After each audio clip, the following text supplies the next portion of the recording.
안녕하세요. 성경 위드의 10번째 시간 출애굽기 일부 시간으로 만나게 되어 반갑습니다.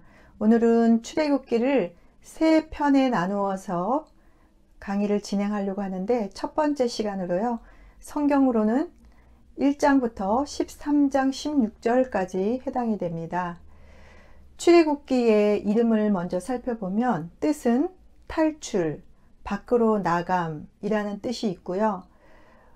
출애굽기 맨 앞에 1절에 그 성경책에 이름의 의미가 담겨 있는데요. 여기에 보면 그 이름들이다 라는 말이 있습니다. 그래서 출애굽기의 책 이름은 탈출, 밖으로 나감의 뜻과 이름들이라는 의미를 내포하고 있고, 이스라엘 백성이 애굽에서 탈출하는 내용을 기록한 책입니다.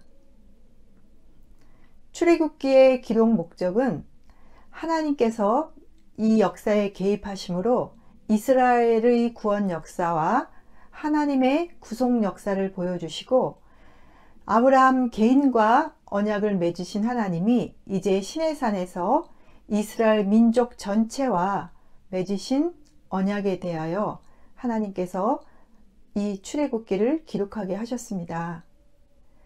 출애굽기 19장 5절 6절이 이 출애굽기의 핵심 말씀이 되겠는데요. 그 말씀에 보면 이스라엘 민족이 하나님의 소유가 되며 제사장 나라 거룩한 백성이 될 것이다 라고 말씀하시므로, 이제 이스라엘 백성을 하나님 나라의 진정한 롤 모델의 민족으로서 이제 세워가시고자 합니다. 출애굽기가 어느 정도의 기간을 내포하고 있는지 그 기간을 보면요, 출애굽한 연대가 1446년경입니다. 그래서 출애굽기는 1446년부터 1445년까지 약 1년여 기간의 내용들을 기록했고요. 애굽에서 탈출하는 해서 시내산까지 도착하는 그 여정이 약 한 2~3개월, 그리고 시내산에 도착해서 그곳에서 이제 하나님의 법을 받고 성막을 만들고 그러는 내용들이 한 10개월 동안 진행되어집니다. 그래서 이스라엘에서 1월 1일 날 출발하여서 이제 시내산에 도착하여 성막을 다 만들고 하나님께서 약속하신 가나안 땅으로 출발하는 날이 그 다음에 2월 20일입니다. 그래서 약 1년 한 달 정도의 기간이 출애굽기의 기간이고요.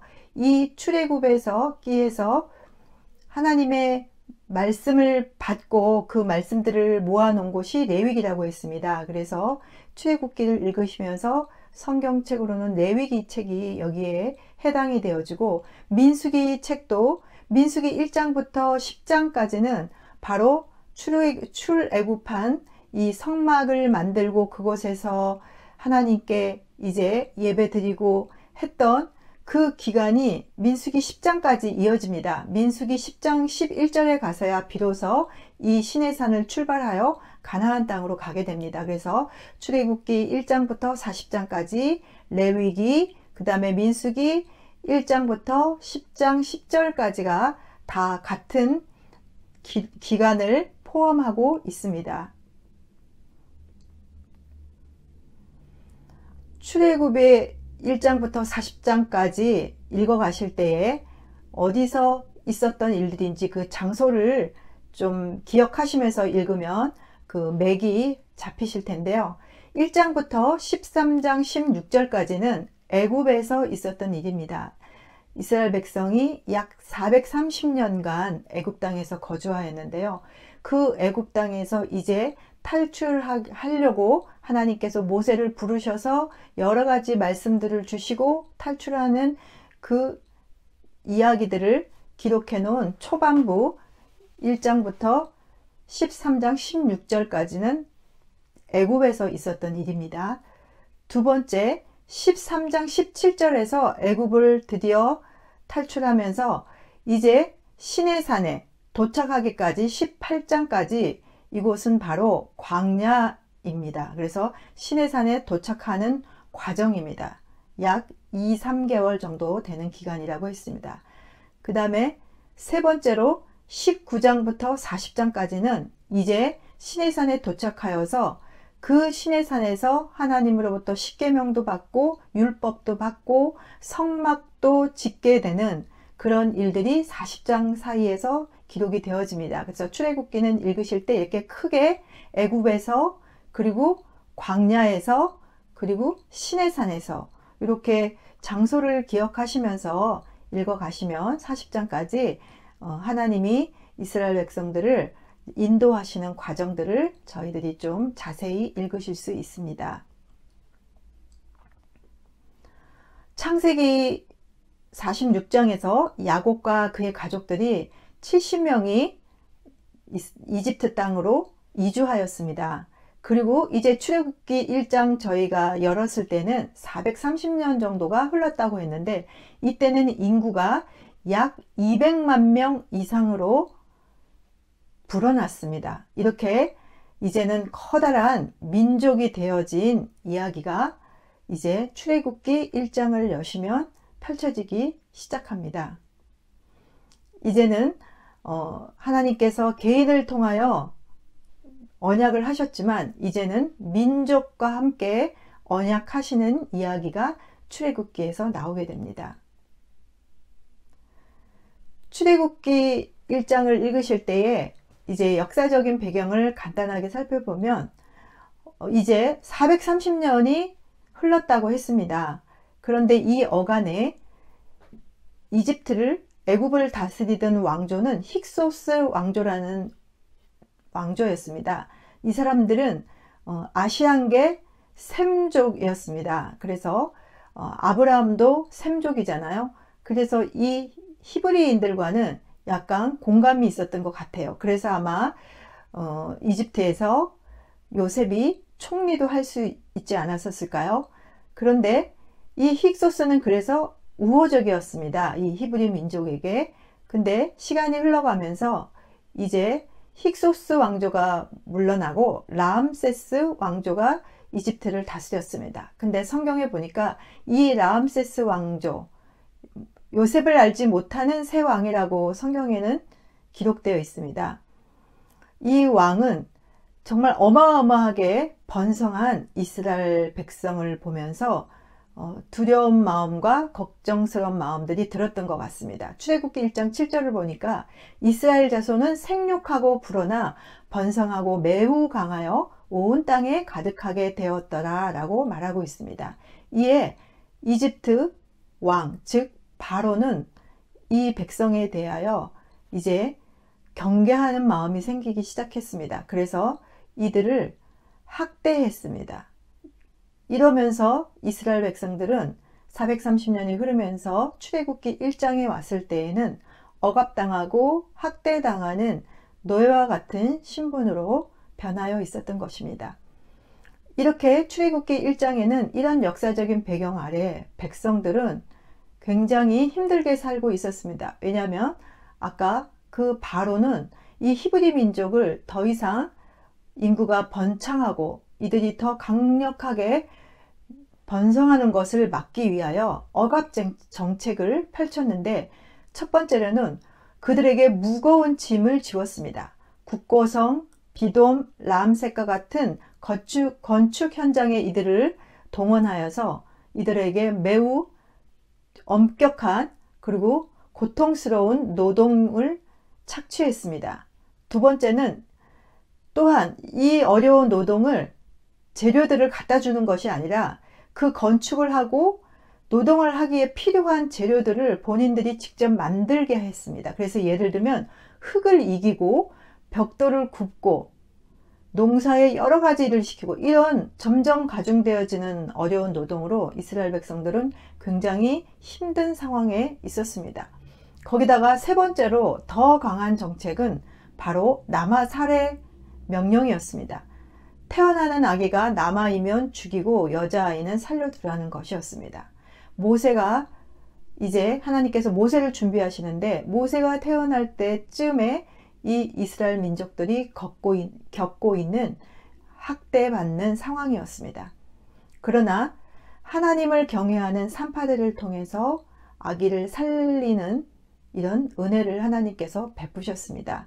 이런 역사적인 배경 가운데 하나님께서는 이제 그 이스라엘 백성들의 신음소리를 들으시고 그 백성을 이집트에서 탈출시키기 위하여 한 사람을 준비합니다. 그가 바로 2장에 나오는 모세입니다.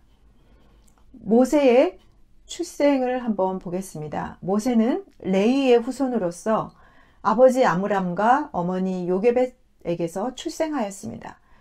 아까 남아들은 태어나면 다 죽이라고 했던 그 이집트의 그런 살벌한 분위기 아래서 모세는 태어나서 3개월 동안을 숨겨 양육을 했습니다. 그러나 더 이상 숨길 수가 없게 되자 모세의 가족은 갈대 상자에 담아서 모세를 나일 강가로 흘려보냅니다. 이때 나일 강가에서 목욕하고 있던 바로의 딸에게 발견되어지고 모세는 바로의 양자로 입양하게 됩니다. 그래서 모세는 바로의 궁전에서 왕자로 성장을 하게 됩니다. 그리고 그 공주는 모세를 물에서 건져냈다라는 뜻으로 이름을 모세라고 지어줬습니다. 그래서 모세는 이렇게 궁전에서 지내게 됩니다. 그러던 어느 날 모세가 40세 되었을 때 자기의 동족이 애굽 사람에게 핍박받는 것을 보고 울분이 일어나서 그는 그만 그 애굽 사람을 살해하게 됩니다. 그리고 결국은 그것이 발각되어져서 모세는 미디안에 있는 광야로 도망을 가게 됩니다. 그리고 그곳에서 제사장 이드로를 만나고 그의 딸 십보라와 결혼하여서 미디안에서 40년 동안 목자로 살게 됩니다. 모세의 인생의 그 나이를 좀 살펴보면요. 태어나서 40세 될 때까지는 바로의 궁전에서 왕자로 살았고 40세에 미디안으로 도망가서 40년 동안 목동으로 살았고 80세에 하나님께 이제 다시 부름을 받아 120살까지 이스라엘 백성을 출애굽시킨 지도자로 살게 됩니다. 이제 모세를 사용하시기로 생각하신 하나님께서 3장에서 모세를 부르십니다. 애굽 왕이 죽었습니다. 그럼에도 불구하고 이스라엘의 그 억압 정책은 고통은 점점 더 심해졌습니다. 그래서 하나님께서는 아브라함의 조상과 했던 그 언약을 기억하시고 이스라엘 백성을 돌보십니다. 하나님께서 하나님의 산 호렙에서 떨기나무 가운데 모세를 만나십니다. 그러면서 모세에게 내가 너로 하여금 이스라엘 백성을 이곳에서 탈출하여 구원하시리라는 계획을 말씀하십니다. 그러나 모세는 자기는 그럴 만한 사람이 아니라고 말씀을 하시죠. 그래도 하나님은 내가 너를 들어 너에게 능력을 주어 너를 사용할 것이다 라고 이야기를 합니다. 그런 하나님을 향하여 모세는 여호와 당신은 누구십니까? 누구시길래 나한테 그렇게 이야기하십니까? 라고 했을 때 하나님께서는 모세에게 자신을 이렇게 소개합니다. 3장 14절의 말씀입니다. 하나님이 모세에게 이르시되 나는 스스로 있는 자이니라. 하나님은 타인에 의해 움직이시는 게 아니라 타인을 움직이시는 스스로 계시는 천하를 창조하시고 천하를 주관하시는 분이십니다. 이렇게 하나님의 존재성을 모세에게 스스로 있는 자다라고 말씀하시면서 이는 나의 영원한 이름이요 대대로 기억할 나의 칭호니라 하면서 스스로 있는 자 하나님 자신을 소개하는 장면이 나오게 됩니다.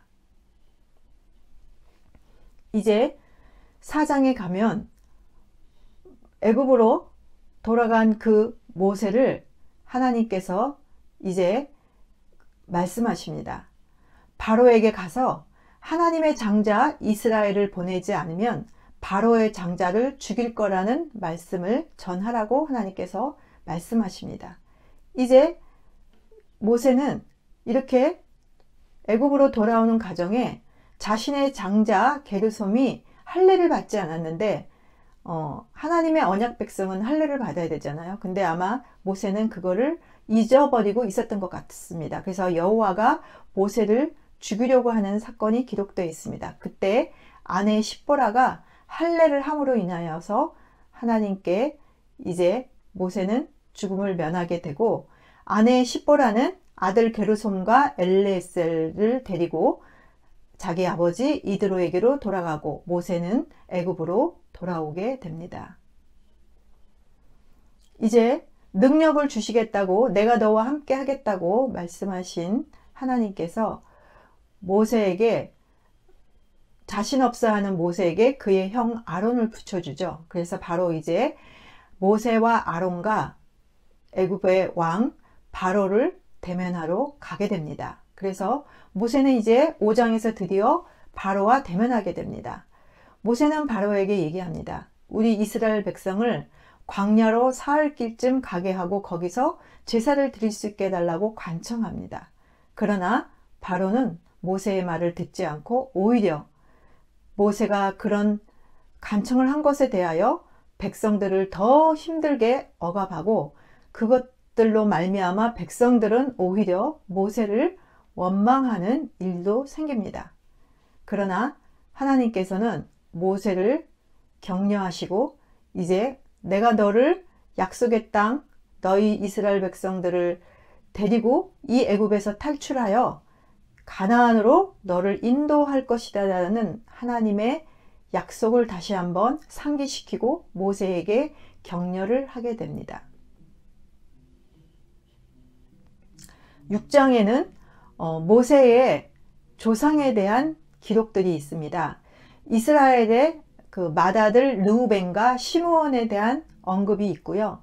그 다음에 레위 지파에 대한 설명들이 있고, 레위의 세 아들 게르손, 고핫, 므라리에 대해서 또 기록을 해놨습니다. 그리고 이들 후손은 나중에 성막과 성전에서 레위인으로 봉사한다는 말씀도 있습니다. 모세는 바로 레위 지파였는데요.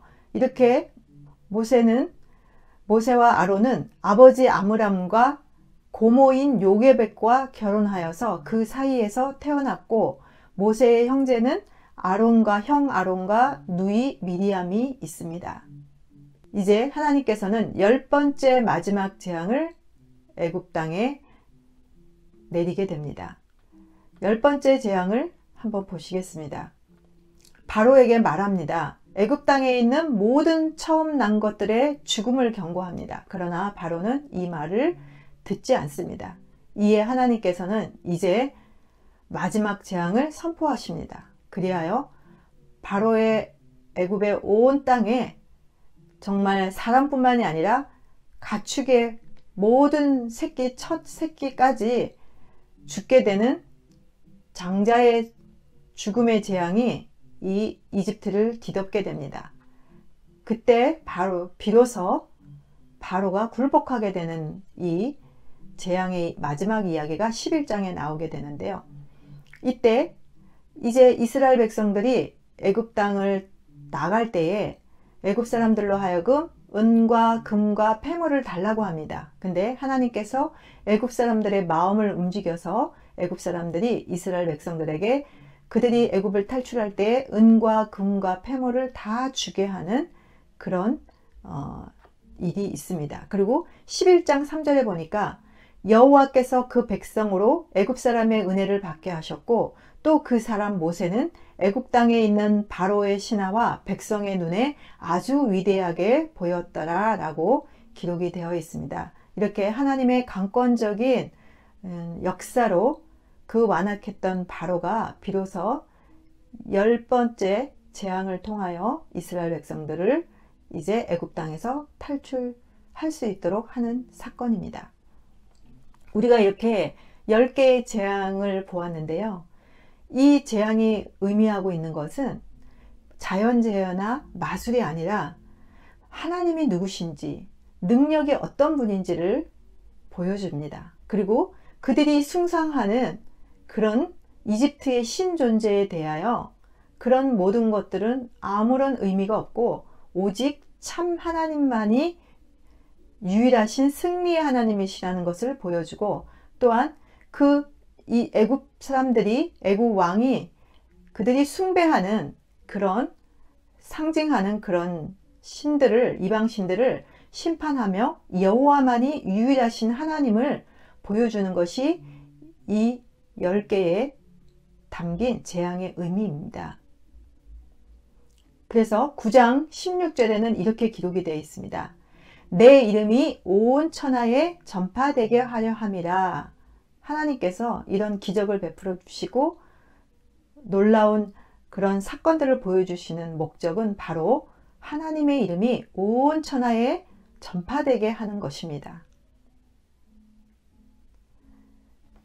이제 마지막 재앙, 장자의 재앙과 연결해서 하나님께서는 유월절을 제정해 주십니다. 유월절의 뜻은 넘어가다라는 뜻입니다. 영어로 패스오버. 이 유월절은 우리나라로 따지면 광복절과 같은 절기고요. 또 이스라엘에서는 그들의 독립기념일입니다. 이 유월절은 첫 달 10일에 1월 10일에 각자가 자기 식구대로 흠없고 1년 된 숫 양이나 숫 염소를 준비합니다. 이것을 14일까지 간직하고 있다가 14일 날 해가 질 때에 이 준비한 순양을 잡고 그 피를 우슬초로 좌우의 문설주와 임방에 바르면 그 마지막 장자의 죽음의 재앙이 넘어간다라고 말씀하셨습니다. 여기에서 제정되어진 유월절입니다. 이 유월절을 지키는 법이요, 12장에 자세히 나와 있는데, 뼈는 꺾지 말고 고기를 불에 구워 무교병과 쓴 나물과 함께 먹고, 쓴 나물은 애굽에서 겪은 쓰라린 속박을 상징합니다. 날 것으로나 물에 삶아서 먹지 말고 머리와 다리와 내장을 다 불에 구워 먹어야 합니다. 고기는 아침까지 남겨두지 말고 아침까지 남은 것은 다 불살라 버려야 합니다. 고기를 먹는 자세는 허리에 띠를 띠고 발에 신을 신고 손에 지팡이를 잡고 급히 먹어야 합니다. 그리고 하나님은 또 무교절을 지키라고 말씀을 주셨습니다. 너희는 이래 동안 무교병을 먹을지니 그 첫날에 누룩을 너희 집에서 제하라. 무릇 첫날부터 일곱째 날까지 유교병을 먹는 자는 이스라엘에서 끊어지리라. 그래서 꼭 무교절을 지킬 것을 말씀하고 계시고요. 너희 군대를 애굽 땅에서 인도하여 내었음이라. 영원한 규례로 삼아 대대로 이 날을 지켜라 라고 하나님께서 12장에 또 무교절을 말씀하셨습니다. 이제 비로소 마지막 재앙 장자의 죽음까지 겪고 나서야 바로가 굴복을 하게 됩니다. 하나님의 말씀대로 집행한 이스라엘은 재앙을 피하게 되죠. 애굽은 집집마다 장자 또 가축에 처음 난 것이 모두 죽어서 애굽 온 나라가 곡소리와 비통에 잠겨 있었습니다. 그래서 애굽 사람들은 이제 하나님을 두려워했죠. 그래서 은과 금을 달라고 하는 그 이스라엘 백성들에게 모두 내어준 것입니다. 그래서 출애굽기 12장 37절에서 42절에 드디어 이스라엘 백성들이 430년 만에 애굽을 떠나게 됩니다. 바로 그들이 창세기에서 처음 애굽에 왔을 때 그들이 머물렀던 것이 바로 라암셋이었습니다. 정착한 지 430년 만에 이스라엘 백성들이 이 땅을 떠나게 되었습니다. 이 떠날 때의 인구를 이제 이 기록은 민수기에 가면 인구 조사를 하고 그때 기록이 나와 있는데요. 20세 이상만 인구 조사를 했으니까요. 장정만 정확하게는 60만 3,550명이라고 했는데 대략 60만 명이라고 했습니다. 1인 가족을 3, 4명을 잡는다 그러면 최소 200만 명 이상이었을 거라고 신학자들은 말합니다. 그래서 이렇게 이제 이스라엘 백성들이 200만 명이나 되는 어마어마한 그 인구를 이룬 그 이스라엘 민족이 드디어 430년 만에 애굽 땅을 떠나 이제 자유의 땅으로 가는 그런 과정들이 이제 13장부터 펼쳐지게 됩니다.